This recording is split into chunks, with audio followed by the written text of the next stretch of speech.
আসসালামু আলাইকুম। আমি আপনাদের সাথে একটি সুন্দর রেসিপি নিয়ে এসেছি। আমাদের দেশে ঐতিহ্যবাহী খাবার সেমাই তৈরি করব। আমি একটি গরম পাত্রের মধ্যে 500 ml এর মতো দুধ রেখে দিলাম। এটি নির্দিষ্ট তাপমাত্রায় দেই যাতে দুধটি সহজে গরম হয়। দুধের মধ্যে আমি কিছু মশলা মিক্স করি। মশলার মধ্যে এলাচ, দারচিনি এবং তেজপাতা রয়েছে। এটি স্বাদ বাড়ার জন্য আমি পরিমাণ মতো চিনি ঢেলে দিলাম। চিনি দেওয়ার পর আমি একটি চামচের সাথে নাড়তে থাকি যেন সহজে এটি মিশ্রিত হয়ে যায়। বেশ কিছু সময় নাড়ার পর এতে আমি আরও কিছু উপাদান যোগ করি যেন এটির স্বাদ আরও বাড়ে। চিনি মিশ্রিত হওয়ার পরে আমি দুধের ঘনত্ব বাড়ার জন্য পাউডার দুধ যোগ করি এবং পাউডার দুধ যোগ করার পর আমি সাথে সাথে এটি নাড়তে থাকি।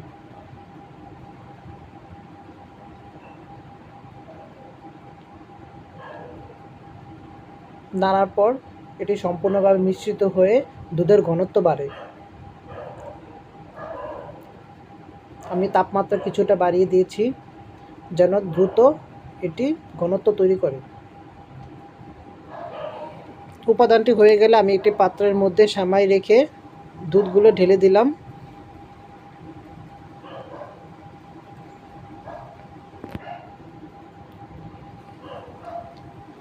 বেশ কিছু সময় আমি এইভাবে সেমাইটি দুধের মধ্যে রেখে দিই।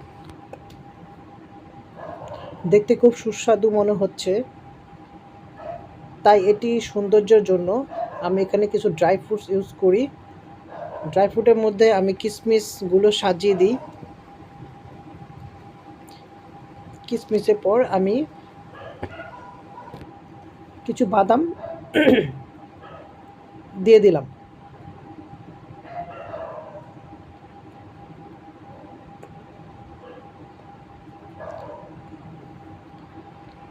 এটি সৌন্দর্য এবং আকর্ষণীয় করার জন্য আমি এখানে চেরি ফল দিয়ে দিচ্ছি। এভাবে হয়ে গেল আমাদের ঐতিহ্যবাহী খাবার সেমাই। আমাদের সাথে থাকার জন্য আপনাদের অনেক ধন্যবাদ।